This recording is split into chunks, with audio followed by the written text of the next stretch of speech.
on 97.3. Mohamed Polo, the dribbling magician. Mohamed Polo, the magnificent. A story about the magician player. The player with different accolades. I'm a maestro. I'm a wizard. I'm Polo to Polo. I'm Wonder Boy. I'm player extraordinaire. I'm scientist footballer. Different accolades. And you are in the country. I became a coach from showing to the whole Ghana public that this man, after football, he will become a coach because I became a coach player. And quale Sunday, Mafia clock. Where Danike? Mafia clock egali, Nipaposto, when Yafuni take a boboli, Yafu local few Nika, Bobon Waji. Chikokwe no nwaka ke ni negbe shemofio kwe by miniba. Oh, Messi Egbe, I can hear Yake into machine bami, or local fee. Oh, local baco, my name into machine. Ma often a bone and tower lager or you. Oh, fine. And I was on get shift of Lingelengeko. A year won't know me, will expect you fine. Nintel 7 is J. No go by here fine. She may go make a poison, only tree but for few she me. Coaching is putting your thinking into action.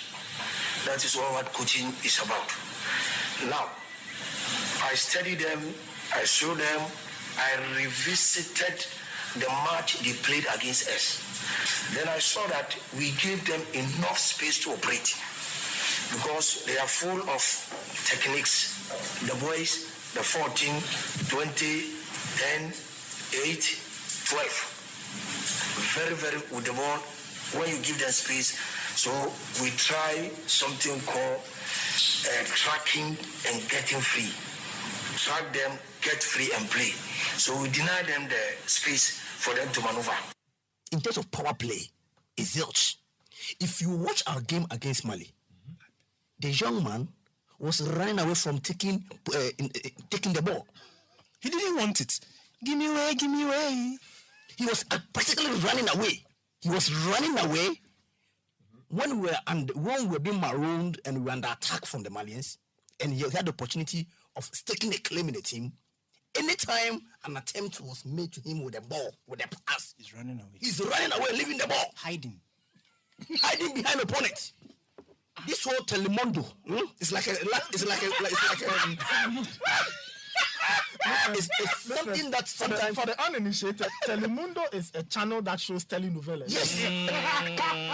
So this is like a soap opera. It's like a soap opera. This clearly is a soap opera.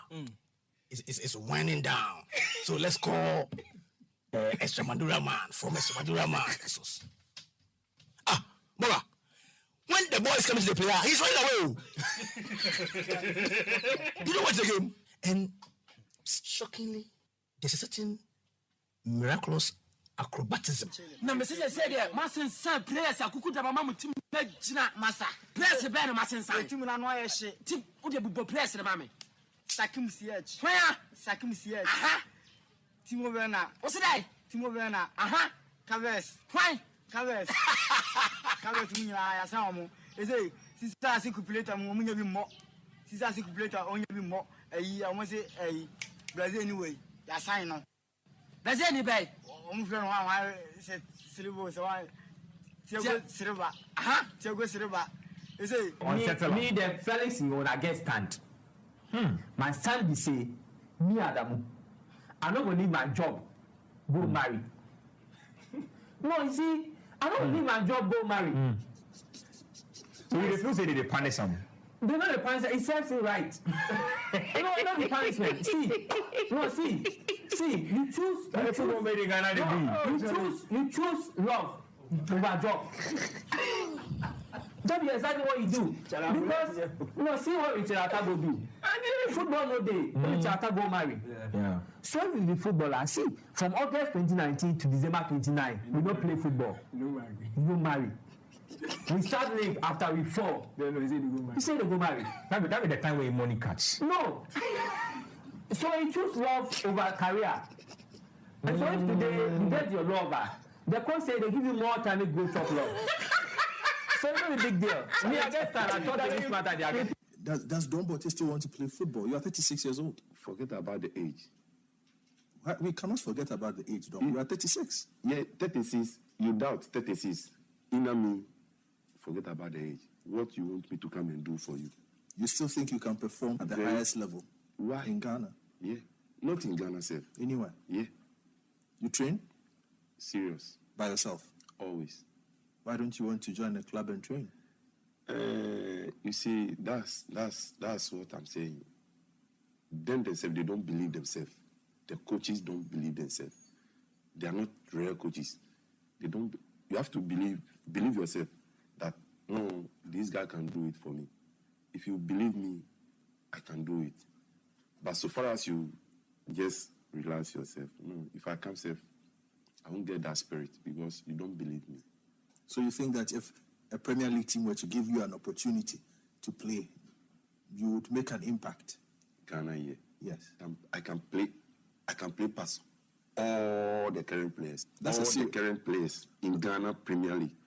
That's a serious statement coming from somebody who hasn't played in almost a year. You know something? I know myself.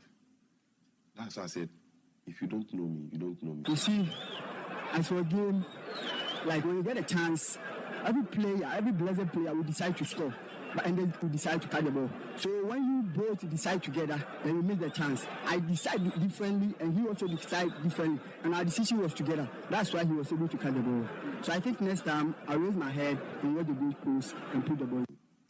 You have 3 or 4 phones. What messages have you been receiving? I haven't even read them because they keep on coming. They keep on coming. I think that I have to turn one of the phone off. You haven't read any of them? Messages? No, not at all. Look, they still calling. They still calling. Phones are calling.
By my side, I am motivated for the night. Benjamin Iketia here, Sports Panorama. We are live. Tomorrow be the day. The City Business Olympics. It's here with us. Eden Heights. By 7 a.m. you should be making your way there.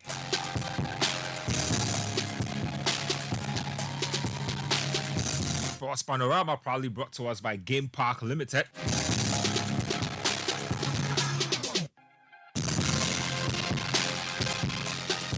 This week,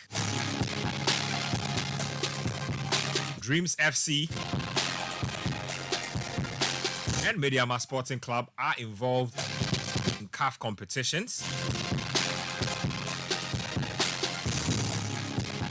That's on the local front. Barcelona Football Club, Investigations FC, Corruption FC, Prosecutors FC, Court FC. They are in hot waters. a formal investigation is underway for bribery involving Barcelona. You heard that right. We'll go to Napoli this week as well because Victor Osimhen and Napoli Football Club are on a coalition. What's going to happen there? There's a big game in the Premier League this weekend. It's Tottenham hosting Liverpool. That should be good as well. And then in the NBA, there's a big trade. Big trade. Damian Lillard to the Milwaukee Bucks. Huge trade. Probably I'll find a football equivalent of that trade. Then, of course, we'll be talking some business Olympics, like I said. The rabbi is here. His puka is chilled. Anthony is back. Oh, Rabbi. Oh, Rabbi. One time. Oh, Charlie. One time. Welcome your boy back to the fold. Yehovah Zebaoth. Oh, Zebaoth. Okay, be sure. Be bashe. Be leshe. Oh, sure. Wakamene swani maswana maswae yo wakogbele ya chomanche yeli aba. Amen. What ya chele wo? Yo abeshe be leshe. Aka CBO Panorama. Chimene wake Solomon fe ya City Business Olympic. Oh yo wa. Waka echo CBO no. Meni na anu chimo ba na anu chimo. Amen. Ya bogbala mie. Meni ta lile ba na lile. Lile. Okay. Abatwa ball ye. Abatwa table tennis. Abatwa long tennis. Abatwa ni ababole no ni small yo wa woke jomo ona ye ni fi sack race. Sack race jomo me. To for yo wa bomb na ni afaban. O jaja me. No me gumo ke de sek ba here. Here ya yesu ba. Barcelona ene shele here chiswelo. Bribery. Ake bribery esri. I'm a bravo me. Na yo what is ame. I'm now wa. He na no kwale kan yo wa okay. Kafonje hey. Oh, injunction eh. Inke eya on the post. No nyaka gba anya he na. Si no ni yo wa ma. Wo kwa ya on the post ya Ghana na eh. Kwe. Showdown po baba no. Showdown. There will be showdown in every election in this country. Yeah, yes, Ubami. There will be showdown in every election in this country. Numa job. Showdown be a thing. What can you join? There will be showdown. And then can be P no obiobo. Ghana mamu fen fake land. Mamu yeah, yes, Ubami. Amen. Mamu fen. Charlie. If you know sock poker before my guy, you just go pick your poker from the nearest shop. How, Charlie? How? Poker be non-alcoholic. Borrow me chinyo. Aish. Fire mbaga me. Kenyan small money. Distribution. You lakabo. Chininke poker nyese. When I can mene poker chili. Mene poker chili. Botin feature. Edwin. Kwako. Belen woji. When Kwakofi is chilling the poker. Lakabo. 2 hours to. Mrs. Nimley. You ma adobo. Any deviation, eleven nakanimo. Il be no view ni bi mamba chia. Bleu me. Pe ba fake pe. Wonder watching. Amen. Amen. Sock poker. No, because see. Right now the dialysis machine. Poker. The price go up. Poker so be the official. Poker be non-alcoholic. So boys pay attention to poker. Thank you very much. It be herbal drink where they do plenty things. They say it be for African recharge. However, you understand the African recharge. A proper African recharge. Proper recharge. Get go in here too. No trap one bottle of recharge to one. The sensation they feel if the drink goes through your esophagus. If the potions master give you the recipe where you know take them, we can't do anything good for you again. Game Park Limited says, if you want to live like a tycoon, then you need to play with them. Ghana's newest lottery game draws live on Adom TV at 9 a.m., 12 p.m., and 6 p.m. daily. pick up your phones, tablets, and computers and download the Game Park Games app on Play Store. You can also play on our website at www.gameparkgames.com or by dialing *946# on all networks. Just choose 4 numbers from 0 to 9. Easy to play, easy to win. Make we play this game and make some cash. Game Park Games, more moolah, more power. Let me start off the show with a few things that we just need to mention and get out of the way. I don't want us to get too much into it. We've spoken about them extensively. First on the menu, Dreams FC Mediama have second legs to play this weekend. Let me just let Pichichi have a quick word on that. Pichichi, what do you expect from those 2 games? Big games for our clubs in Africa this weekend. Big weekend for them. Absolutely. For Dreams FC, they have that. I think it's a good one for our clubs because they both have the advantages heading into the second leg.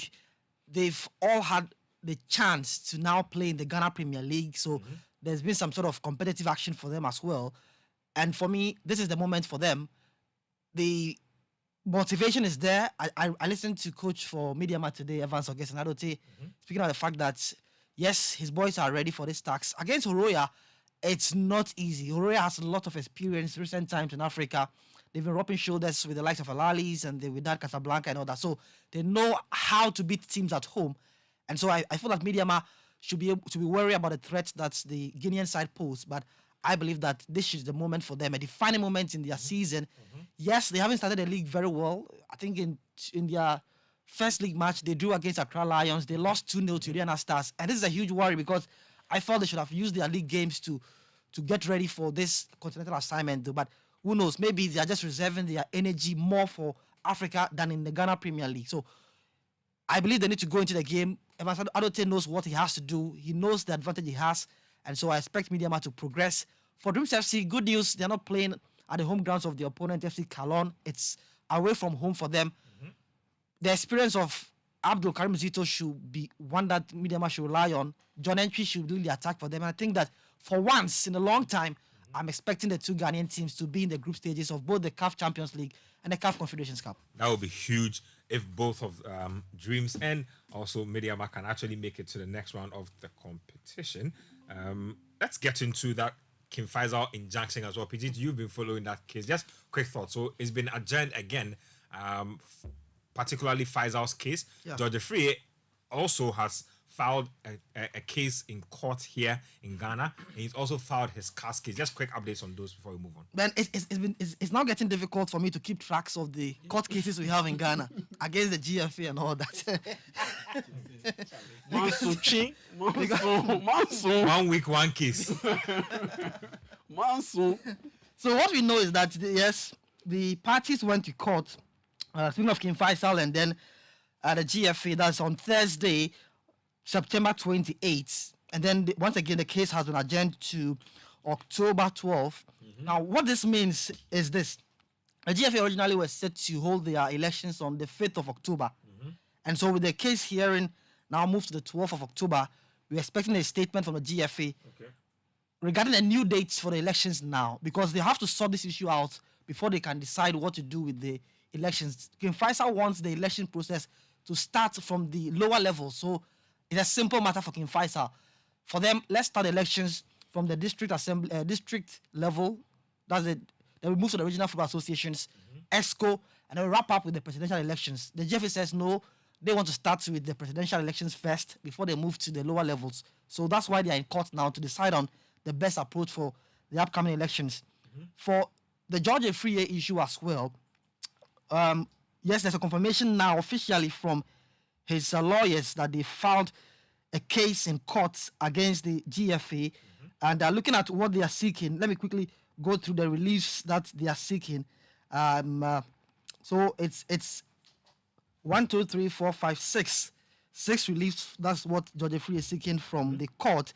And one, he wants a declaration that the decision by the Elections Committee of the GFA dated 28 August and affirmed by the Opposed Committee on September 15 was made in violation of his fundamental human rights, particularly due to the process and or fair hearing. So he believes that he didn't get a fair hearing from these 2 GFA committees. And also he's hoping that these decisions will be made invalid as a result of he not getting a fair hearing, and which is what a violation of his fundamental human right. 3, also he wants the court to invalidate the decision of the executive, that's the elections committee and the appeals committee, and also he's seeking that a declaration should be made that the GFA should not proceed to elect their president until his issue at CAS is determined, because it's once again a violation of his fair hearing, which is a fundamental human right he has to get. And also they want the court to block the GFA from going ahead with its necessary processes regarding the elections, and then also finally the cost of all the processes should be awarded to whoever wins the case as well. So this is what he's seeking at the moment. Okay. And so the case will be heard from the dates on the documents, Thursday, 12th October. Okay. As well. So it's quite interesting that Thursday, 12th October, meaning that on that day, there's GFA versus Kim Faisal and there's Georgia Free versus GFA. Interesting. Coach, you want to have a quick... Yeah.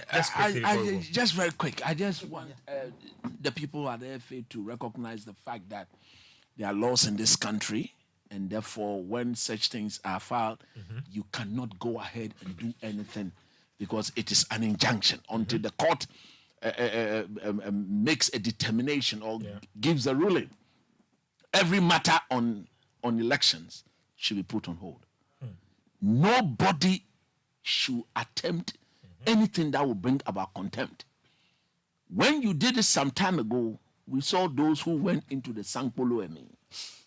They say we shouldn't say that. But if you are caught for contempt, Oba coming. Sankpolo, some of you are already ex-convict. When we say, you say we shouldn't say it. Your behaviors confirms that. No, it's just a fact. That's a one-day sentence make you an ex-convict. Yes. No. Listen. Hey, no try sell them kaba. One day. Ex-convict, me know you all. Actually, lawyer said number one. We need to clarify. Let's move on. No, ex-convict in your records. He's still saying your record is not good. Don't do anything. There is an injunction on the process. So there is nothing on the 5th or 6th of October. The court of Ghana, which determines such matters, will determine. And CAS ruling too will be determined. And everything will be fine. It will go for the election. When you win, we'll congratulate you. When you lose, no smoothness level. We are very hopeful that the football people will save Ghana football. Finish. So I'm not going to now. The matter is being given to the law court. And I know there are laws in this country. If you are a man, go and do anything and I'm about contempt. You not go inside for one day. Be like when 6 months get it. Be convert or what team in you be agbena. Charlie, I just saw something. Hey, Charlie, do you know that they play football in Nepal? Hey. No, so guess who is in Nepal? Just take a wild guess. Who is in Nepal? Dominica Dia. No, Dominica Dia is in Thailand. Okay. Collecting rice. See, Charlie, Ghanaian players, they do things so. Okay, Nepal. Who's in Nepal? Now wait a year. Tell us. Who is there? Tariq Jibril. Oh, Nana. See, I just see the news there. See, if former top. See, listen, he has returned though. Playmaker Tariq Jibril has returned to Nepal and signed a deal with FC Chitwan. FC Chitwan. For a fleeting second, I thought you were going to say he had come back to play for. Now listen, Everest Rangers. Now listen, they say the duration of the contract remains undisclosed. Jibril has been joined at the club by former Wasunta player Rafiq Aminu. Charlie, Ghanaians are moving to the Nepalese league. Nepal. Mountainous area. Charlie, Ghana football. We need to the Nepalese leagues coefficient like minus 380. Charlie, coach, is because our league is bad. Why do you think? You cannot pay a minimum of 1,000 Ghana cedis. Let me tell you, there are people who don't even know that Nepal is a country. Look, you cannot travel. Nepalese, they have a league. Guys, you know, Nepal. The problem of Ghana football. Mount Everest is. The problem of Ghana football. The problem of Ghana football is an economic thing. Yeah. The other day in the the highs of the Occupy Jolobi house demo, and I tweeted that if the economy were fine, all of us would be able to go and watch games, and we'll be able to keep the best players in this country. Look, players just like all of us here, when offered better opportunity, they will stay. If they have because what is the equivalent? What is the equivalent? The money they earn in Sri Lanka, in Nepal, the money they earn in Mongolia, the money they earn in Ethiopia and Djibouti, Tajikistan, Turkmenistan. What is the equivalent when you equate it in Ghana city terms? So it's like 1,900. You see, 800. so the point is that they are leaving because they are taking economic decisions. They just happen to be footballers. It's the same decision the nurses and doctors make at a point because you want better for yourself. So I feel that the conversation about Ghana football is in two parts. One part, of course, policy, direction, plans, and whatever. The other part is economic, very economic, that teams can't make money. Fans cannot go and watch games, right? So even if you peg a ticket price at 50 cedis, how many people can look at 50 cedis today and say that between 3 meals or 2 meals a day and a Ghana Premier League ticket, I'll do it? Right now it's 2 meals a day, 101. 2 meals, 101. Some people 100, whatever it is. So the point is that the conversation about Ghana football, like I said, is in two layers. One layer we can pin on the sports ministry and the FA. The other layer we can lay squarely on the doorsteps of the people running this country because the economic conditions are so bad that people don't have disposable income and even spend that disposable income on going to watch a Ghana Premier League game. But Nathan, I'll disagree with you slightly there because for me, I think it's all about effecting the administrative pillars to ensure that the product that you go out there to watch is authentic, it's good. Because it is this same country that we had Olympics and Accra Asofo play and people were almost trampled over. It's true. I'm saying that. I said two just sides. before you continue, let me add again. When you have the people who run our football, go and put proposal before government that says that when the World Cup money comes, give this man $100,000 to put in his pocket, all for no work done. That people could not tell the government that look, our league need proper financing. So of the $9 million that is coming from the World Cup, why can't you put like 3 or 4, 5 million, guarantee proper sponsorship for the next 5 years, where teams can make money and pay these boys well to get them to stay, get our league to get to a level more attractive for people to invest in. But it has to be put full solid to the doorsteps of the football people. I get you. The point, I agree with all that you're saying. My argument is that it is true, and we have to hold the people running our game very responsible for the state in which it is. When I talk about the economic situation, I talk about us, the consumers, because you want to compel us to go and watch. That's it. Because the economic situation is so bad. I can't access my own investment.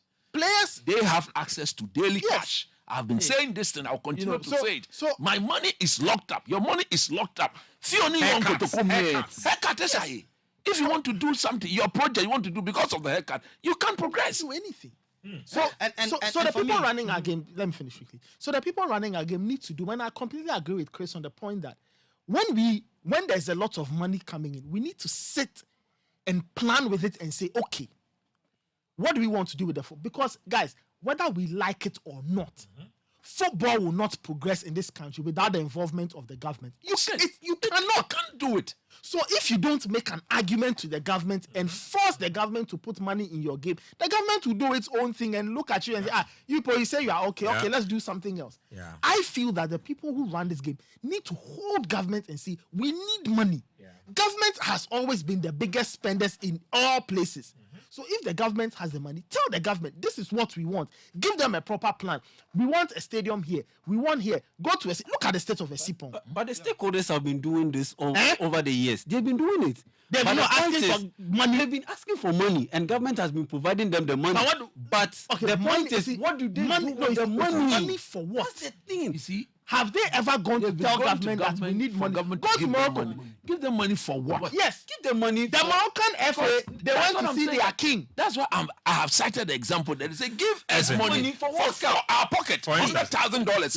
Let me give you an example to just bring context to what you guys are talking about. So 2 seasons ago, before when the league was struggling for a headline sponsor, they went to the government and said, give money to us to put in the league. But you see, you cannot just go to government and say, give us money to put in the league. Your request must be structured. Okay, give us money to put in promotions of the league. Give us money to augment 50% salaries for players. Give us money to cover NHIS. Give Very good. That you need to structure the money you are asking for. And I'm even bringing this whole Tariq Jibrin thing because look, I'm just hurt looking at this. It's funny, but It's it's a also fine talent. It's also Such a painful. fine talent. Look at Tariq Jibrin. Such a fine talent. I dare say, right, that between the time he broke out as a talent and now, we've never seen anybody. there have been very few players Like him. who match up to that level of talent that he showed. But look at him now. And if you look at his history, in fact, I will find his trajectory for you. His trajectory is sad. Congo, Nepal, Thailand, Tanzania, like he's been very obscure. He's doing all this just to feed family. Mhm. And you have to understand him. See, We completely understand him. see, Look at Dominic Edia. Edia and all that. Went to AC Milan. After that, it was downhill from there. Nikon Rakatsima. Funny teams. Also the names, you can't even mention the names of the clubs. That's not the names I've never mentioned. Nikon Rakatsima. I had to note it down because I had never heard of them before. Exactly. Listen. And this raises lots of questions. No wonder that there's a potential demonstration coming up against Ghana football. But in all, my point is, I think we need to look at the structure of how our football clubs are also formed. Yeah. I think that 1 man thing. 1 man football club thing is too easy. Everyone wakes up and wants to form a football club. And everyone feels that they can be. It goes back to the stakeholders. Who is there to we- ensure that these things are prevented? Because one person wakes up and says, I've set up an academy. He shares some t-shirts to some boys in the area and he starts doing whatever he wants. If we make forming a football club a little difficult, more like the banking sector where you need a certain amount before you can form a bank, a threshold. I think we need to have discussions around all this, making football clubs difficult to form. If you think that you are a rich man and you can merge with someone, maybe 3 or 4 rich men together, and you can provide better salaries for your players, that would be better than the 1 man. The 1 man thing is killing us so much. And also, those days where we had the various companies coming into football, I think we need to revise that once again. Gapoha and Co. Come back into football. I feel that those clubs have enough financial. Look at Samatex and what's going on with them. It's great stuff for them. If companies own football clubs, let's say Goyle has a football club. Yeah. And these players are automatically paid alongside the other. Can you imagine? Power FC. Stuff. Back in the day, Power FC, ECG. Unilever. FC. This man FC. Exactly. Now we are going, and We need it to belongs consider to this again. the society, the community. It's We need ours. to go back to what we were doing in those days. I think maybe the companies felt that because people were springing up with their own football a lot clubs. of those companies are reeling themselves right now from but to do not that so also, great management. But see, to do that also, there must be that plan to government that okay, if these companies are coming to support football, then obviously they will need a tax rebate. There must be some sort of lifeline Some for them. incentive in there. Exactly. See, And you reduce that, it's they about- employ more people, they pay, then you tax Exactly. people. So we need to revise, have a conversation, and I don't know what this upcoming demonstration against Ghana football will do, though. But this is one of the conversations we need to have, and then make our league better. See, I'm not happy about anyone who says that playing in our league cannot get better, and I tell them Nepal, just recently. Nepal, if you go there, bucket list, you are trying to climb Everest. we saw top players in our league. The Thomas Abbes, Wilfo Kobana, and we have enough quality in our league that we're enjoying. Just I think 2 or 3 seasons ago. So it tells you that as recent as 2020, the COVID time, Ghanaians were in love with our league once again. So it's not far from us that it's we just possible need we to can put do this it. together and then we'll be back here. People will not find it difficult. Yeah. If the league is good and I'm paying 50 Ghana cedis to go and watch a game, See, that's why I disagree. people will not really complain if what they're going to pay for is good. You don't need 50 Ghana cedis. See, and that's where I agree with Nathan, but I don't completely agree with him because quick point. Yeah, just a quick point. Because if the league is good, if things are structured properly, and let's see, I live at Ashoman Estate, and I moved from Ashoman Estate, Trotro to Accra. It's what 7 cities, 50 pesos. That's in and out. That's 15 cities. Then I alight at Accra Poly, and I walk to the stadium. then I pay what 7 CDs for popular stand. That's how much 22 Ghana CDs. Yeah. If I have to go and watch a quality game, paying 22 Ghana CDs, despite the trying economic times we are in, a lot of people can afford it. Yeah. But the point is, things haven't been structured well. So I don't even believe in the product I am going to watch, the Fair authenticity. Fair point. Because somewhere, somehow, the results have already been manufactured before even the game starts. To the point that I even get the chance to go and bet. You have one referee officiating Dreams FC, Dreams FC, Dreams FC. So why would I go through that stress? Every match you officiate for Dreams FC, they will win. Every match they will refrain, they will win, they will win. What is that? They go and give him a award. Okay, you give him a voucher to go and brush his teeth. Don't do that. Don't do that. You see, and just a quick example, PGT. You see, I always make this example. Like when you look at other events, Dirty Rave. Oh yeah, I mean, that is Ghana true. Music Awards and all those things. Look, how much money do people pay on the average to attend these events? 100, 200, 400, 300. Yep. Wait, what is your average amount of money you pay to watch a Ghana Premier League game? 7 CDs. 7 CDs, 10 CDs. Multiply If 5 CDs. 5 CDs. Multiply 5 CDs times 14 or 15 games, home games. How much is that?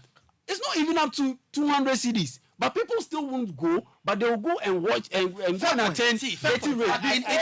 The quality is on point. But in all, the key question is this FA really interested in our league? No. So if the one who's supposed to make the league better isn't interested in it, why would I even bother? See, we will be here, we will speak, but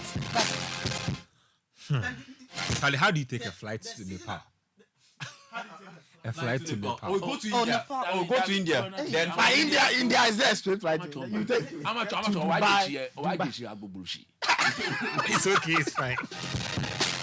Let me go to Naples and talk about an incident that happened this week that has left everybody really confused. So Udinese had a match against Napoli Football Club.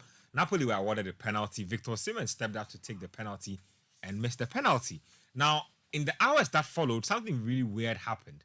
The TikTok account of Napoli went and thought that the penalty missed by their own player was funny. So they put it out there and they put a very Alvin and the Chipmunks type voice under the coconuts. Under the I want a penalty. video. Give me penalty. They thought it was funny. Until Osimhen's people from Nigeria said, "What? What is going on here? This is racist. This is disrespectful. You need to take this down." So after a whole lot of backlash, Napoli eventually took down the post. Now, Osimhen's agent says that they are exploring the possibilities of suing Napoli for the said incident. The club have released a statement saying that they had no intention to cause any harm to Victor, and that TikTok, they believe, is a platform for light-hearted matters. And so this was a light-hearted matter as far as they were concerned.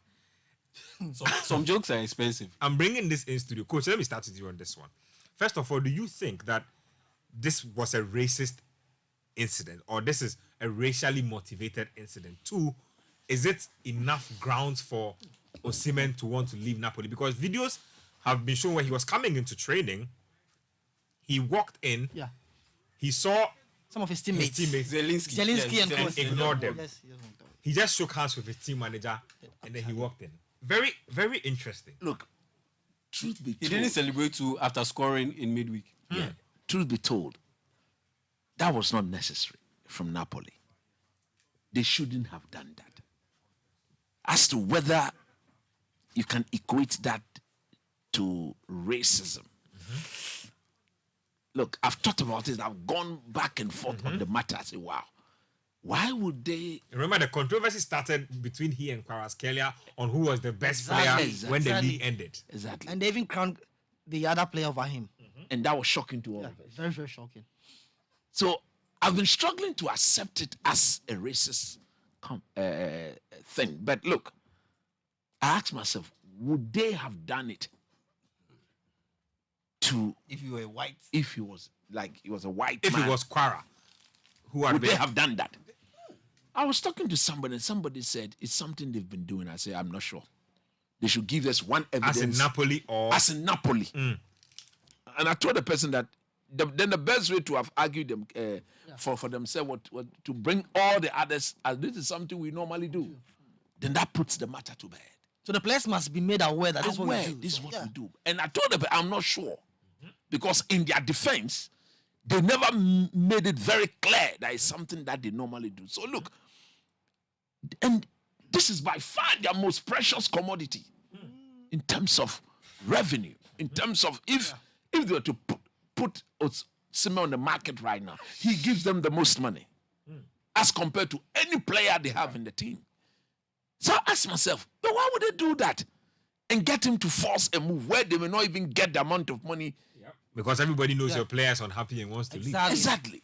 So I've been struggling. But look, if I have the chance to talk to the people at Napoli, I would tell them boldly in their faces, look, you wouldn't have done that if he was a white man or if he's a white man. You wouldn't have done that to him. It was so unfair. And I think he deserved whatever apology that would bring the matter to rest. But look, I think the people of Osimhen should take the matter up. They should take it up. Because if it was the other way around, they wouldn't have allowed it to just go dead just like that. So the people should take it. And I like Osimhen's reaction to whatever happened. He deleted everything. He deleted everything Napoli related on his Instagram account. On his Instagram account. And I'm sure he's told them that, look, I'm not going to be here for long. I want to go. As to whether they will get the required amount of money, I doubt. Because they've hit their market value. They've completely destroyed the market value. I heard the president of the club saying, how can they do something that would destroy the biggest star in their team? Young man, you've already done it. It's already been done. It was uncalled for. It was so unnecessary. And whoever did that, if Napoli really want to prove to all of us that they are big, those people in charge of that Instagram and whoever allowed that to go, their heads, madam, should roll by now. People should be losing their jobs. But you don't keep them there. Show intent. Show intent. Show that it was a mistake. Show working. That is it. And we've not seen it. We've not heard anything of the sort. So if I'm Osimhen, definitely I'm not going to be there for long. If we're in January, I think he would have forced the move. Because if you look at his body language yesterday, was it yesterday after scoring? I think they played yesterday. Yes. I think on Wednesday. No, on Wednesday. Wednesday when you look at him, even the Napoli players, not all of them could go to him. It was only one player who actually ran to him and jumped, and you can see the affection with which he embraced Osimhen. The rest were just standing by there. And that is another reason why. And that is another reason if I why. was him, I'll be pissed. I'll be pissed. Because the players didn't come out to condemn it. They should have shown solidarity. And I think that's why he gave them a code so that when he walked into the facility. So clearly it is a dressing room that he cannot belong to any longer. It is clear. And look at his relationship with the coach now, sir. It is not the way he thought it would be. So I think, look, it is the beginning of the end of the marriage. I can't believe and that. At the end of the day, a team is coming to lose a player like in January over TikTok. Yes, in January, if he cannot force the move, surely in the summer he has to go. Nathan, let me give you a take on this Osimhen matter and what you've made of it since it began to play out. I saw the video on Twitter. Initially, when I saw it, I was wondering what was going on. And then, fake news. Yeah, I mean, I thought it was one of those things. And then the story started to trend. I followed a few of the accounts. Now, a bit of context. Now, Napoli has not been a happy place this season. They've been struggling in the league. All kinds of other things are happening. Over the weekend, Osimhen and Rudy Garcia had a bit of a shouting match when Osimhen was substituted. You know. And Osimhen later came to apologize and everything. But if you ask me, I think Napoli really crossed the line. There are certain things you never do. There are certain things you should never. do to anybody who plays for your football team. Now, if you are somebody handling the social media page of the football club, you are in a very, very powerful position. And you need to be very sure of what you are putting out. For a club's TikTok handle to put out a player and address him or paint him out as a coconut, that was below the belt. With an animated voice, talking about give me a penalty, give me a penalty. So this was proper editing. They sat down, thought about it, assembled graphics, edited it, and Napoli too as a club rendered the files, and then you leave those people there. They are still working. Even the apology is pathetic. It's very pathetic. No, I read the apology and they said, well, okay, Osimhen feels. That's not an apology. That's wrong. Now you apologize. It's like I'm sorry if you say you're hated, I'm sorry. You're hated, I'm sorry. Now, I think Napoli as a club, they have really, really fumbled it with this Osimhen business. Because now, here you have a player you have openly told the world you don't respect, a player you don't appreciate, and the seeds of it were sown last season when all this conversation around who was Napoli's player of the season, whether it was Kvaratskhelia or Victor Osimhen. And I think Napoli have handled it really, really wrongly. Aurelio De Santis hasn't said anything. He hasn't said anything as president, owner, whatever. He hasn't said anything so far. I don't think he will say anything. I'm really not expecting much from him. But I feel that Napoli have really crossed the line. And I think this could be the beginning of the end of that relationship between Osimhen and Napoli. The biggest challenge, though, is the release clause. That release clause is so huge. But he has not renewed his contract yet. He hasn't. But currently, so if you want to buy the player, that's the amount you have to meet. How much is on his release clause? I think it was they put 150 million euros. I think that's what. I thought it was if he had renewed the contract, that would have been the release. No, because that was his asking price when the Saudis but it wasn't. Okay, it is not embedded in the current. Whatever contract. it is, they asked the Saudis to pay 150 million. Now, Osimhen would have wanted a lower price so that he could have an opportunity to leave. Leaving in January might not happen because he's playing the AFCON then. So I don't think he would want to be out of a team in January when he's going to play an AFCON. But if you ask me, my reading of the situation is this, that Osimhen won't be a Napoli player for the very foreseeable future. And I think he's playing his last season. Well, at this point I think Napoli's conduct is really poor, really substandard. So there's this thing here.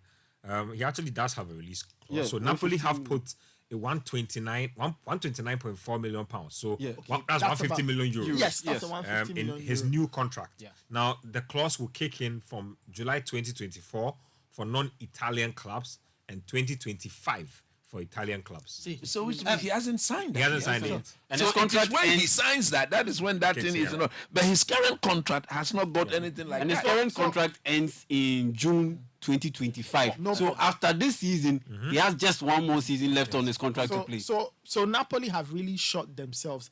Let me read something quickly that Gabriel Marcotti, very venerable Gabriel Marcotti, and he's described this whole episode as, quote, the most needlessly boneheaded act of self-harm in recent history, end quote.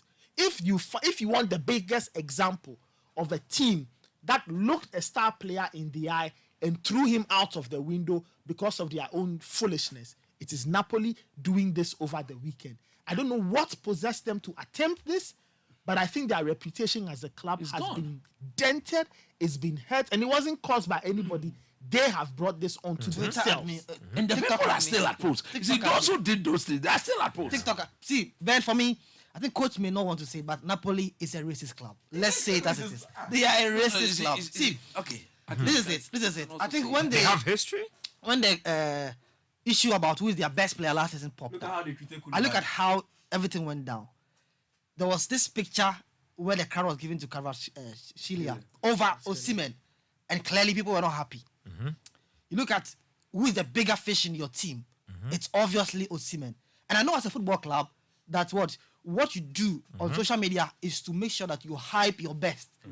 Not mock them. You hype your best. There is no football club that mocks their best player. Imagine Messi being mocked by Barcelona, Ronaldo being mocked by... And then when Messi gets offended, they say, but we're just playing. Why are you upset? Just imagine. No, he's your best player, so you must always make sure that... Project him in positive light. Exactly. Everything you do about him must be in a good light for you. Because, see, the things posted on social media are easily to duplicate and then to be there forever. I'm sure they've deleted the video, but others have it. And it will forever be on social media. So that's how impactful these videos are. And my take is this. If they knew they were going to do this, couldn't they have maybe told the players about this idea that, okay, we are creating a social media or TikTok page where we want to at least have a lighter side of your play. Are you in agreement with this or not? Let the players give your feedback. So that if you know that, okay, Osimhen and Co don't like it, you know that, okay, this idea is a bad idea. So at least let the players know at the start of the season that this is what we want to do before you even progress. But here you are, players are not aware. You go there, they've tried to mock some other players as well. But I feel that if this was something that the other players have not complained about, with Osimhen, they've gone overboard because of how huge he is for the club and all that. And I look at how they came back to try to do the damage control. The person who tried to type that letter is very pathetic. Yes. All of them should have been sacked by now. When things happen and you try to apologize. You said that they should be sacked. Their owner already, De Laurentiis, hasn't said anything. That's what I'm saying. Which is allowed, which is an endorsement. Which is an endorsement of what It's also how the club is. Napoli as a club is a racist club. It's a racist club. Very, very racist. Look at how they treated Koulibaly. For me, this is also a good one for the other clubs who are watching. Oh yes, Chelsea. The Man United. When you Chelsea, I'm in army, Jane. But they said Chelsea are monitoring the situation. We are all monitoring. We are all monitoring. We are all monitoring.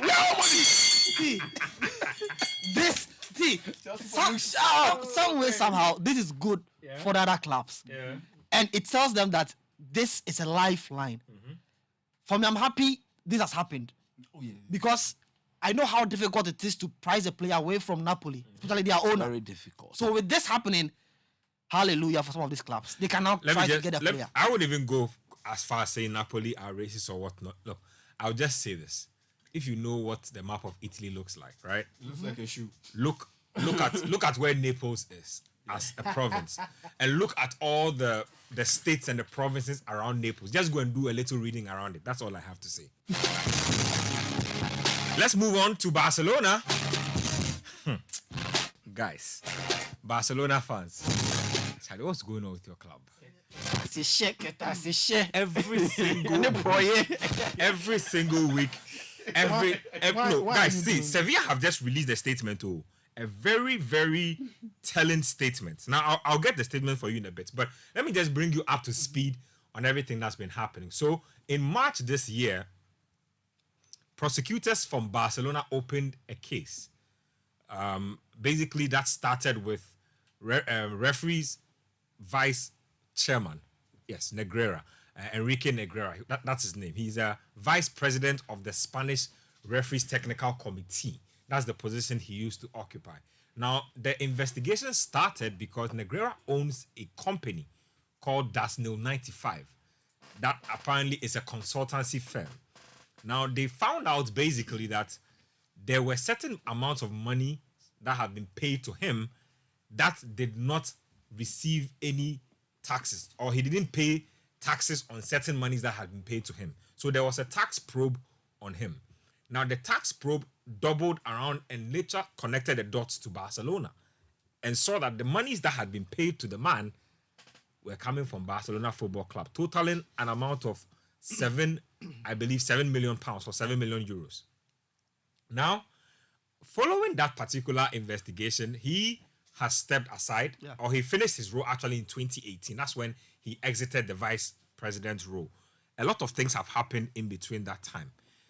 Barcelona president Sandro Rosell and Bartomeu have both been indicted for falsification of documents, to which they have accepted that they have done. That matter has not gone to court yet. I think the Spanish prosecutors are still doing their investigations. Now, Wednesday is the latest twist in the issue. Now, prosecutors decided to raid the Spanish Referees Technical Committee headquarters. It's an arm of the Spanish FA. So they decided to go there to go and take documents. Why? Because they had requested the body to send them documents of when Negreira was in charge as vice president, and they voluntarily refused to do it. So they went in Rambo style and seized files, grabbed documents, and went out of the place. What we know so far is that according to alleged reports from the Spanish prosecutor, payments have been made to Negreira, who was vice chairman of the Spanish Referees Technical Committee from 2001 to 2018. Payments have been made to him from 2001 to 2018. Now, a formal bribery investigation has been opened, and a formal bribery charge has been slapped on Barcelona. So Barcelona are being charged with bribery alongside two of their topmost officials, Insandro Rosell and Bartomeu.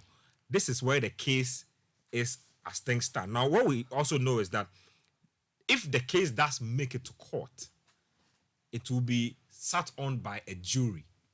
And so this will have criminal implications for Barcelona. So we know in the past that they will do suspended sentences and whatnot for cases, but it looks like this case has just taken a way more serious turn than other cases in the past. It's a simple case. Negreira has been reached. He says that indeed monies have been paid to him, but he says that there has been no wrongdoing. Exactly. Barcelona have agreed Exactly. and accepted that they've paid monies to Negreira, but they say the monies were paid for consultancy. Amen. And for Negreira and his organization to provide them with extra refereeing videos and reports to augment their own scouting and their own information department. Exactly. Guys, I find this highly lugubrious. Malicious. I mean, Not how? malicious. So, Barcelona as a club. Effectively, hold on. Yeah. So effectively, you're saying, or the case says that Barcelona paid monies to this, what's his name? Negreira. Enrique Negreira. Yeah. Former vice president of the Spanish They paid Referees money Committee. to him for what? For consultancy. Consultancy. That's what Barcelona That's what is saying. Barcelona is saying. It's consultancy money. Okay, so And this is very normal. what services did he offer to them? They say he was providing them with technical reports. Technical reports. Yes. On what? On how to behave to On avoid on refereeing yellow cards. patterns, Yes, those refereeing things. patterns and all that. I see. Give me no influence or Charlie, this I see. It's not Because listen, we know that before the start of league seasons, players are taken through some orientation by the referees who handle the league. So it happens in England, it happens in all leagues, really. All leagues. You are told of the rules, how to conduct yourself. So I wonder why Barcelona would want to find somebody to give extra guidance as to how to maneuver. Let me tell you how what trouble Barcelona. Sevilla's statement. Let me just summarize. They say they are appalled by the fact that Barcelona have been indicted in this matter. So typically, there's a game going on between the two teams right now. That is true. They say that there's protocol that they go through with their club presidents and whatnot before the games happen. They scrapped all the protocol before this game happened. They say they are waiting patiently for Spanish prosecutors to finish their work. Yeah, of course. But as things stand now, they take a strong stance against the possible bribery allegations leveled against Barcelona. Now that this has taken on this dimension, I don't get it. It's like Sevilla is in support of Barcelona or what? No. Sevilla is saying that they are appalled by what the Spanish prosecutors are saying Barcelona has done. But they want to give Barcelona the benefit of the doubt for now. of course, once there are investigations that are going on, we wait to see. But the point is that for me, I look at it and say, in the last few years, 2 to 3 years, Barcelona's name have been mentioned in in all some of these very odd cases, this shall pass. You know, Bartomeu's episode, Abidal's episode, the Gra part 1. It looks like the part 2 is a bit more serious. We'll just have to wait and see how this will play out. But I feel that for Barcelona's size and stature as a club, this is extremely concerning that your name keeps coming up. Somebody say, well, they are not the only big team. Somebody can point at Juventus, but the point is that what reputation do you gain over time? People start to look at your achievements and start to ask themselves questions that, are all these things that you want, could it have been that they were tainted? Referees were throwing you alley-oops to your mean, strikers. Well, Ben, let me start with you. I think it's so unfair, so unfair to describe Barcelona as corruption football club. It's not me. These are not my description. In your intro, it's also unfair to describe such a club, a big one, of course, as a corrupt football club. Because, coach, I'll get there. Because at the moment, there is no verdict to say the club is guilty. They say two. When you are under investigation, doesn't mean you are guilty. Hold on. It says no. You see, there's substance to it. It says in the reads that 2 Barcelona top-ranking officials, and I've given you names, but have been indicted for falsification of documents for which they have said that yes, it happened. Sandro Rosell has had issues before. We understand that, but the point is this: the club FC Barcelona has not been declared guilty of any corruption charges yet. So the club at the moment is innocent technically. Now, you know, there's something called evidence. So the game is evidence here. And in all of these investigations, there is no evidence. There is no evidence that implicates Barcelona in fixing matches. It's not simplistic to say that, oh, they've paid money, so they fixed the match. Paying money to one referee doesn't automatically mean that you fix a match. Not just one match fixing to the head of the one who appointed. Now, look at why the monies were paid. Okay. And the club has explained clearly why they made the payment. Yes, the payment was made. And there's a reason to this payment. The club indicates that Negreira had a firm. The firm was a consultancy firm. And they needed the services of that firm. So if you needed a service, you have to pay to get a service.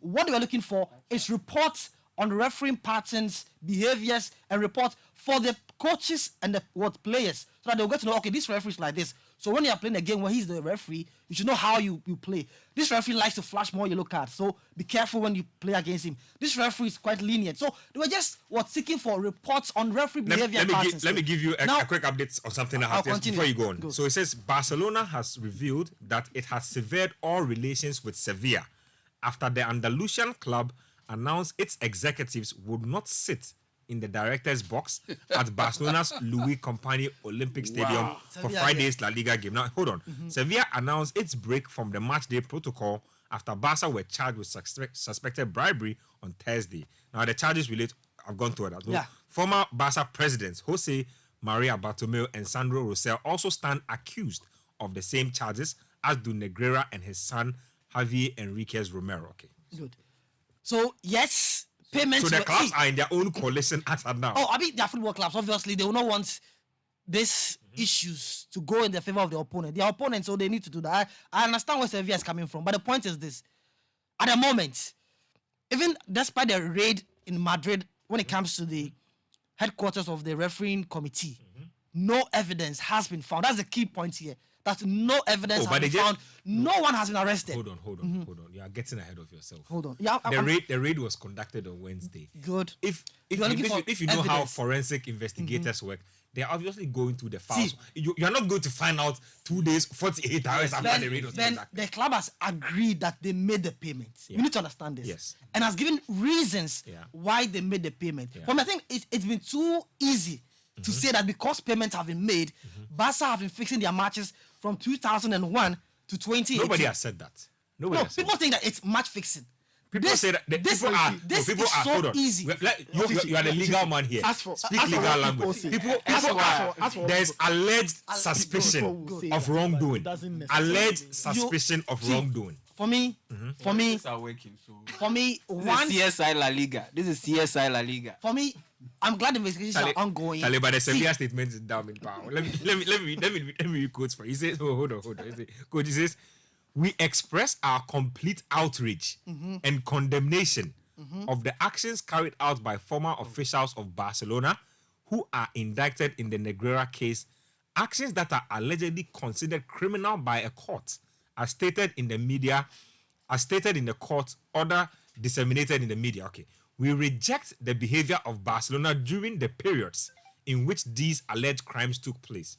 For this reason, we have suspended the normal protocol corresponding to the La Liga match scheduled for Friday between Barca and Sevilla, and will have no representation in the stadium's VIP box. We want to express our deepest respect for the Barcelona members and season ticket holders, as well as for their current employees and officials who work daily at Barca and who are indirectly implicated in this matter. We hope that for the sake of the competition, all events in the Negreira case will be clarified in the light of the judge's recent considerations. Charlie, your fellow club is already out. I'm saying I agree to what they are trying to do.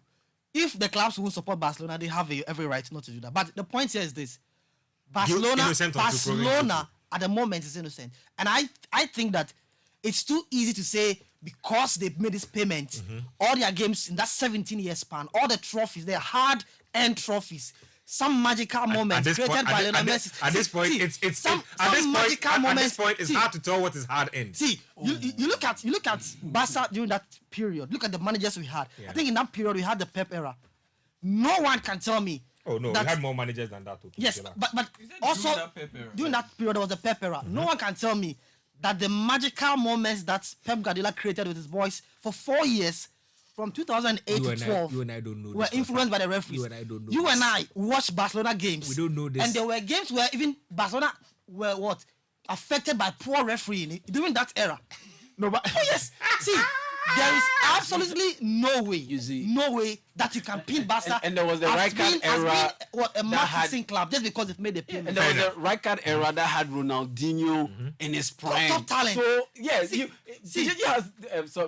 he makes legit points to buttress his case that yes, from the looks of it, it doesn't look pretty, but when you look at the substance, the product on the pitch and what they were able to produce, it's hard to argue that all of it was based on or was based off you guys are only talking about a short sample size. Now Rijkaard was in charge from 2003 to 2008.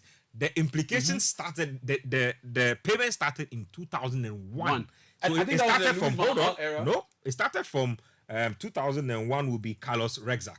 So Carlos Rexach, then Louis van Gaal, and then they had Radomir Antic, Rijkaard, Guardiola, Villanova, Martino. But Ben, between 2001 and 2004, Barcelona was going through pure hell. This was in the aftermath of the Luis Figo move to Real Madrid. Maybe that is when they conceived the idea. that perhaps they needed help. See, if you know where Barca is coming from, you know that this matter. Because Barcelona know how to put in another carpet. Not another carpet. Guys, see, the matter as we've detailed is under investigation. Exactly. So we all of us may have our own opinions. Yeah. Like we've established, we wait to see what the investigation will say. But the point I make is a very simple point. I'm saying that Barcelona as a football club needs to look at itself and say that Bartomeu. You see, because the last 4 years have been really rife with all kinds of stories around Barcelona. Bartomeu and the funny things. Tax evasion. Eric Abidal, strange player contracts, magical accounting. With the creative accounting. So I feel that as a club, they need to understand that it is not just football. Football clubs now they have an image, they have a reputation. So you cannot live your life and then have all these things hanging around your name. So from a PR perspective, Barca need to really clean their image and clean it well. But as for this matter, it's in court. It's in court. And then we wait to see what the details of those investigations. There's victory ahead for Barcelona. Let me read a few messages coming through. A lot of them have been coming through. Let's start from the very top or the very bottom. Okay. This one here says that Nana from Kwashiman says, I wish Maguire could defend like the way the guy is defending Barcelona. Nah, it's the kind of defending John Mensah will be proud of. Pichichi is who you are talking about. Janas from Racecourse says, Pichichi, the thing is clear. We saw some of the things that went on. We all said referees were favoring Barca, even when we didn't know this. The thing is clear. Mini consultation. Conflict of interest can even come in. And why didn't they pay their taxes? Pichichi, you go explain tire. Moman Classic says that Pichichi go explain tire, no evidence. This one here says it's from Animal Father from Greater Estate. Says Pichichi, please stop glorifying corruption. If it's okay, let me. This is the same thing going on in our Ghanaian league. People taking goats, fowls, and so on. Barca needs to be punished. Simple. Kulusevski says, I wasn't surprised with Napoli's actions after the president's comments on African players when Koulibaly left the club. I think that's what I was referring to. Bellyman says that even Maguire has not received such treatment. Osimhen should pack quick. Old Trafford awaits him. Yesuvi says we need Osimhen at Man U. After all, Amrabat will give him the pass. Need Tojo from Telma Newtown says Osimhen should take Napoli on. No regrets and apologies. Kurt and the GFA administration has failed and are destroying our beautiful game. Ghanaians should wake up. This one here says, good evening to all of you. Eric Mango from Nungwa. The Italians have a habit of shaming any black who shines brighter than their own. I don't believe if it was Di Natale, they would have done that. Shout out to Pichichi. Salute. Okay, this one here says, Ben, the Osimhen camp are trying to use this to get out of the club. Go to the Napoli TikTok page and check for yourself. They do this to most of their players and coaches. They even have one of their team captains. So somebody with a different opinion there. Okay. Gabi from Tema says, hi, Citi Panorama. Quara missed the penalty in the semis of the Champions League against AC Milan. We didn't see any video of such. Harry from Adenta says, coach must give us a GFA or sports ministry version of Know Your Failed Leaders. Hashtag Occupy Julobi House. This one here says, Ayuba Halilu says that our football in Ghana will grow not only by getting companies to own clubs like Goal or Shell, but getting rid of nepotism and corruption in our game. I agree. And we will rush to the GPL like we watch the EPL. Okay. This one says, hi, Ben. Elisha from Insakina says, in as much as the Ghanaian economic situation is bad, I don't agree with Nathan saying people find it difficult to spend 50 cedis to watch a football game. When we do our football well and it becomes attractive, fans will come to the stadium. True, the likes of Shatter, Sack, and Stone charge huge fees for their shows. Yet these fans pay and attend because they know what they will be getting when they go to the shows. Israel from USA, United States of Assignment. Be careful. He says, Puka is the ish. Every guy must try it and thank me later. Now, GFA is synonymous to injunction. Kurt should just allow a few to contest and let sleeping dogs lie. Kojo Zenon from Louisiana says, Ben, let me tell you something funny. So I originally lived in New York, and that is like 4 hours away. So listen to City FM at 3. And I've moved to LA, so that's 5 hours away. So I'm here and waiting for 3 o'clock. I was just browsing on Twitter on it and remember that, hey, I almost they can't miss my show. Wow. City has some grip on me, Charlie. The man the West Coast, they listen Panorama. Big ups to the people over there. Big ups. Lambert in Dodowa says, good evening, Ben and crew. I'm happy Anthony is back.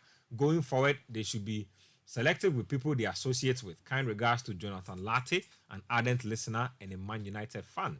Moses Kofino says, Poch should tell Nicolas Jackson to be a standing 9 in order to receive services from the midfielders. Any midfielder who refuses to feed him must be benched. Jackson moves too deep into midfield for the ball, and by the time he gets to the opponent's 18-yard, he's either tired or dispossessed. This shall solve our goal-scoring challenge. Lipu Mama says, my Panorama crew, I greet you all. Looks like Klopp is doing the Lord's work nowadays. He better finish strong at the end. Oh, Lipu Mama. Nana from Kwasiman says, good evening to the best sports crew. GH, hope you guys are well. Wishing you all a very bright and wonderful weekend. Man U fans saw a midfielder who didn't hide from the ball, and some of us think he is it. Amrabat is excellent, but please, no unrealistic expectations. Liverpool player. Let's talk about the Premier League on that note. It's a big game weekend. The Spurs versus Liverpool. A quick thought, Coach Anthony has been accepted back in training. He's available for selection as well. He was grilled for about 6 hours by the police. He left the courthouse. Pictures of him surfaced. Looked like he was smiling. Yeah, of course. You see, at the end of the day, you have to be very, very careful. If you are a public figure, if you are a Man United player, whoever you are, whatever you do, you need to add a bit more caution to whatever. You need to think twice. Those people you get closer to, especially when it comes to the opposite sex, you need to be very, very careful and carry yourself in a certain way. For me, I don't condone men who will assault women. Not at all. Far from that. If you do that and I'm closer to you, maybe you have to beat me as well. But at the end of the day, I also will not support any lady who will think that I have to lie or say certain things to destroy a footballer. Investigations are still ongoing.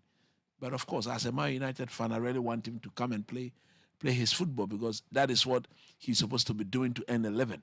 This cannot be equated to the Mason Greenwood issue. This is a completely different issue altogether. And I think Man United as a team believe that they understand clearly what is going on and they are in a strong position. So because for them to have taken that stand and say, look, he resumes training. I listened to Ten Hag today. He said he will be at the grounds tomorrow morning and he's ready to be selected into the team. It means that United as a team have some correspondence on how the issue is going in Brazil and whatever is being done here too in England. Anthony, just to add, Anthony met the police this week. He met the police this week because the police too are looking into it in England. He was invited. They had a chat. So, like Chris is saying, if the club is saying he can come back to training, it means that they probably know something. They know how the case is going. So, in the meantime, the young man can continue doing his work. So, look, I want to see him back. I think he's a player personally I have missed. Now that Amrabat is in.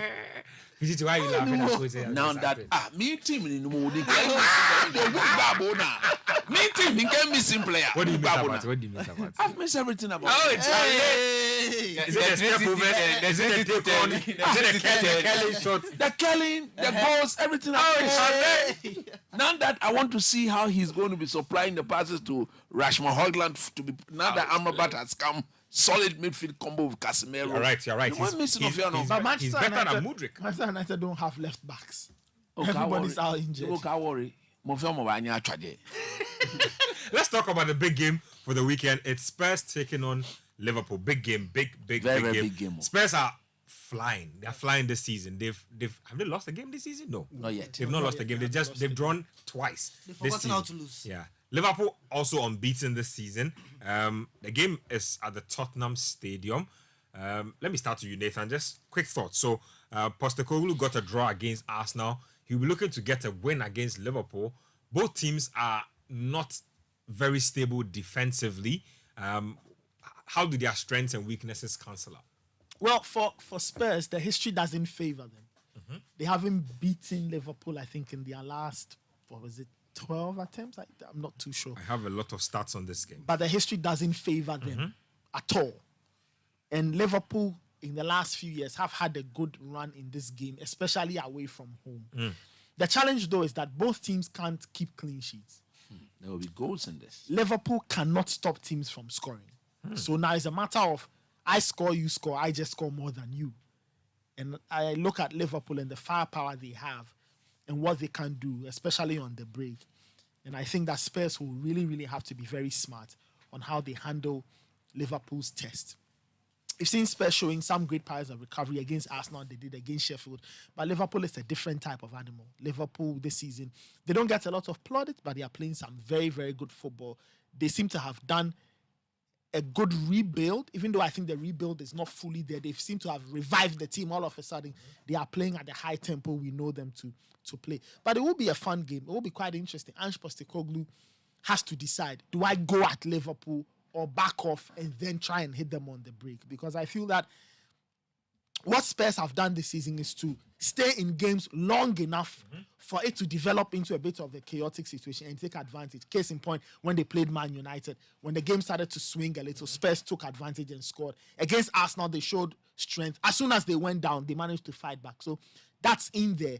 And a unique test for Ange Postecoglou because he hasn't faced a team that is devastating on the counter like Liverpool. At the same time, he has to decide whether he wants to pin Liverpool back and go at them. But it will be interesting. I'd love to see how he handles Maddison, what he deploys Maddison to do. And Is he back? He had an injury issue. I will have to wait to see. Son hasn't scored at home this season. All his goals have been on the road. Interesting. So that's also another dynamic. For Liverpool, like I said, I'm concerned about their backline.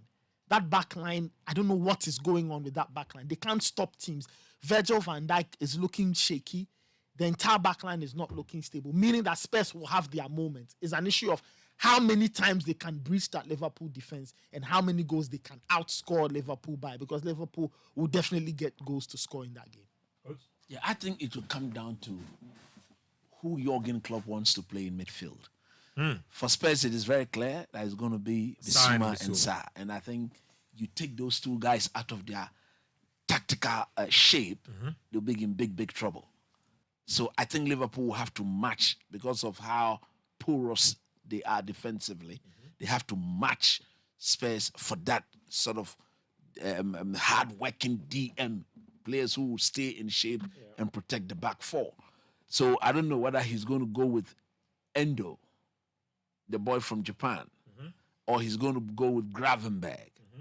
How do you say to pronounce that name? Gravenberg. You understand? I don't know whether he will do it, because clearly there will be Soboslai, there will be McAllister. Yeah. Those two will be in the mix. Like rifle that shot in for It was absolutely more from where that was. That is typical him, isn't it? Yeah. And for me, it will come down to that. Down 8 more to go. Yeah, Jurgen Klopp has a decision to make, whether he will play McAllister, Soboslai, and the young boy Phillips, or he will go for the Japanese boy and do a typical 4-3-3 with the apex of the triangle being the base. And having seen what Spurs do, what would you do if you were Klopp?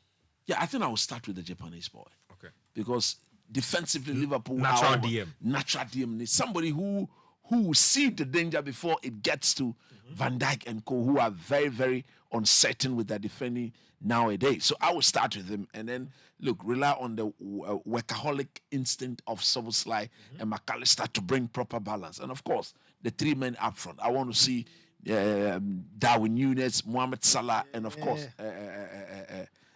Luis Diaz on the left. I think if Liverpool will play like that, I think they will have just what it takes to outscore and beat Spurs. But in the case of Spurs too, Nathan said something very interesting. Yeah. The head coach will have to decide whether I will sit and invite Liverpool onto me. If I'm the one, because Liverpool themselves have shown that when you sit off them, they tend to struggle, because they are the team that strive on spaces in behind you for them to use the pace of their players to go and exploit. So if I'm the coach of Spurs, I will sit and use Maddison, because even in tight spaces, I think technically he's got the ability to free himself. And once he does that, and Song is on the move, Kulusevski is on the move, there will be proper outlet, because look, the playing surface of the White Hart Lane is huge. And there are times where I look at it and I say, come on, man, if you can play the ball into space, your opponent will always be in big trouble. So tactically, Pochettino will have to sit and invite Liverpool, because if he decides to go toe-to-toe, well, so far, Postecoglou has not shown that he knows how to sit back. His football is very I think against Arsenal changed slightly. There was a little bit of slight one that got them to be patient. Look, the goals they considered were goals that were so unfortunate. Yeah, the deflected goal and I think the penalty. Harsh penalty. But in terms of they keeping their shape and being very resilient to whatever Arsenal had on the day, I think they were fantastic. Let me read a few messages. Let me read messages coming from YouTube. So, Cove Town Babe says Osimhen should advise himself. He should ask Balotelli if this was a Ghanaian player, and he would say, "Enyeshe, I support this guy's actions. Hopefully, he doesn't stay after the January window." Ephraim Lyon says one Manchester City player was fined because of stuff like this. The joke is on Napoli. The Italian league is one of the most racist leagues on earth. I mean, their history is well documented. When you go to Johnson Kelvin Akwaje, it says that Coach and Yao, my friends and I from Philadelphia extend our regards. We love the show and we are Panoramians. Selassie. Which of the Philadelphia? Is it the church or the city Philadelphia? Good question. Good question. No, but I know that. If you Bible scholar, me I don't follow Philadelphia. Philadelphia. You only let it there. Okay, so I was asking a legit question. Selassie says, Dame time to Milwaukee is mind-busting. Giannis, Dame is going to be one of the best duos this season. Dankwa Bismarck says, it's funny how players can earn more in a place like Sri Lanka than Ghana. What is this? Okay, so those are the comments. Let me go to Twitter real quick, and then we'll do some business Olympics before we wrap it up before we go. Yes. Quick one from Twitter. A few people have been getting to me. Pram Fisherman, our good friend Anil Sabute says, Ben, it's now clear that the Champions League final with Barca was scripted from the boardroom. And then Dana said, he says, fans. Inusa Haruna says, let Pichichi know that payment stopped exactly when his tenure ended. What a coincidence. How is that possible? There's no smoke without fire. Kudos to the entire crew. I told you, when 2018, when the man walked out, that's when the payment stopped. I mean, he has retired. Benjamin Clinton at 95 volunteer says, Ben, before you make any comments on Barca, remember that they can accuse us of anything, but still in Laporta we trust. We will come out of the storm no matter what. Pichichi, explain everything to them well. By the time you realize you are going to This one here is from Rexford Amache. Says, if my economic circumstances are good and I have enough disposable income, why would I bother at paying 100 Ghana to watch Accra House of Folk play? Okay, so a lot of people think that good football, they will pay. It doesn't matter how much the money. Let's do some quick hype business Olympics.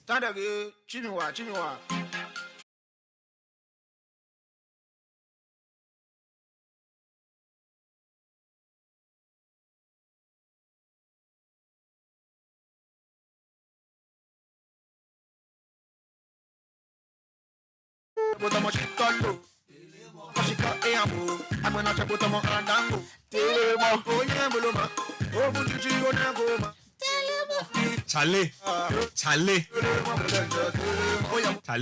So my guy called me today. It's from Exim Bank. He said, Moro, those of you who have missed watching Allen Iverson. He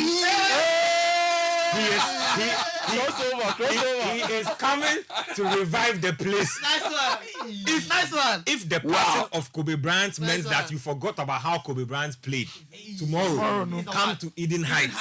If you want to see Dennis Rodman type game, come to Eden Heights. Men can say man can't trail. But Eden Heights, the court the view. The court the fiberglass rim. Not jai. You know, see, it's not even the fiber. It's the electronic scoreboard and the shot clock that kills me. Hey, this is rich investment. Electronic scoreboard and shot clock. Tomorrow when we are running the comment, we will channel our inner Kevin Harlan and Mark Jackson. Thank you. There's a 10-second difference between game clock and shot clock. Oh, that's Nana. Mama. There goes that man. That's a bad man. That's a bad man. So they've said it. Charlie, see, the arena, the AC is chilling. Oh, Nana. Eden Heights. Those of you who like the sack race, like Coach says. No more Charlie. Charlie. Okay, mini go.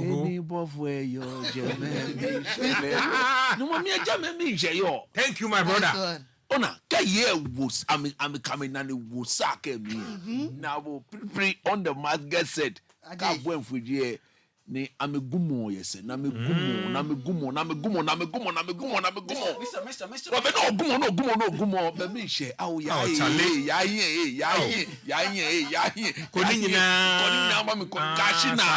Sir. Look, it is going to be a beautiful. It's always gotten beautiful. Year after year. For me, I've said it. I remember the first one we did at the Bema Camp. Yep.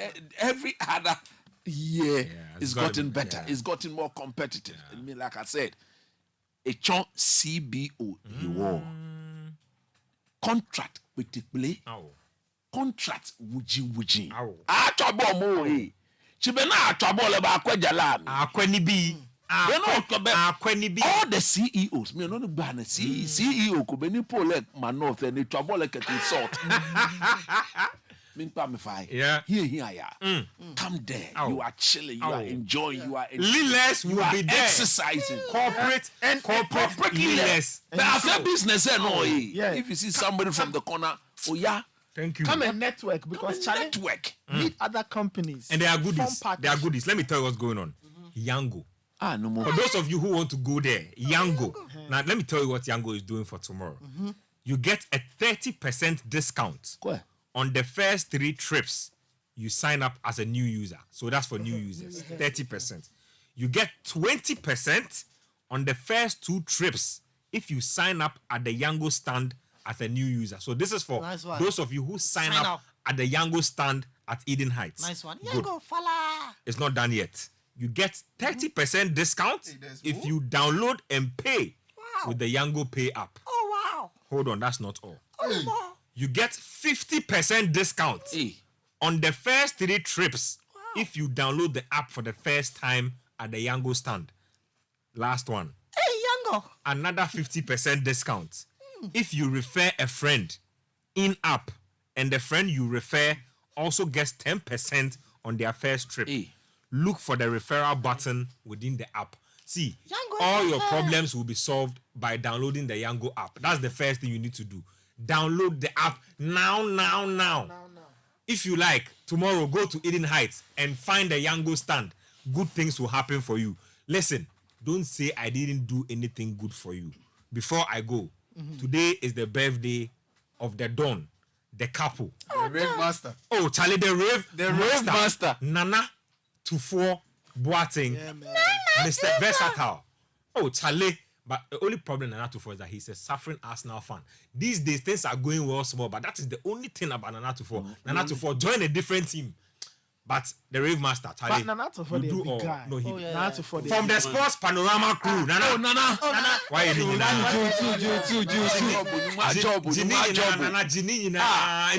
Bless my brother. Well, be no fear on the be. Oh, Charlie. But you know that Nana Tufo Boateng shares a birthday with a legend. Oh, daddy. The greatest of them all. Daddy. DL. You mean Daddy. Nana be catch Nana say meba. Daddy. Daddy Lumba. The one and only DL. DL. Happy birthday to him. Certified. Coach, shout out. When you shout out a birthday, wedding anniversary. Esu. My first shout out goes to Mrs. Joanne Hammond, the rabbit man's wife. Oh, Chanton's wife. In Lakabo. But Shanton, you haven't brought rabbit kebab in almost a leap year. Thank you.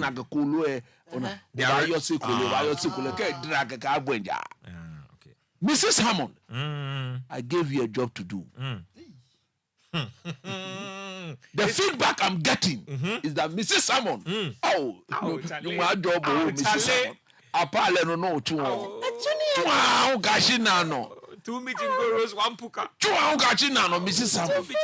My job. My job. Amen. Amen. Look, today happens to be the birthday of a very, very special lady. Oh, look, a lady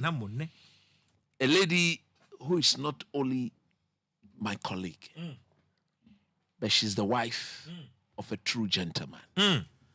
True gentleman. Look, to Mrs. Victoria Safwa Banchreme. She works at Ghana Christian International School. That's why I say she's my colleague at work. Look, today happens to be her birthday. And the icing on the cake is the fact that it is her 5th wedding anniversary. Safwa. The icing on double the cake from Mr. Banchreme. Thank you. She normally calls her husband Joey. Oh, Joey. Joey. Joey. Safwa. Joey says, I should tell you, Joey, you've always been a blessing in his life. Oh, Charlie. 5 years ago, when he decided to get married to you, he knew he was making the best choice. From your sons, Joey, Kweku and Kojo. Joey. She's given Joey 2 very strong young men. Thank you. The boy says, through their father, I should tell you that you are indeed a lovely mother. Thank you. They are so proud of you. And may the good Lord continue to bless you. You make shout out. You are loved by your husband. He says he will continue to do this over and over and again and again and again because you've always been there for him and the little boys. Safua, happy birthday, Wati. From your colleague, Coach Nimley. I am so grateful. I don't only have you as a colleague, but as a true sister. Thank you. My wife. Thank you. My children, Davida, David, and Odelia, also says I should tell Auntie happy birthday. We love you as you've always been a lovely person to the family. God bless you in Jesus' name. Amen. Amen.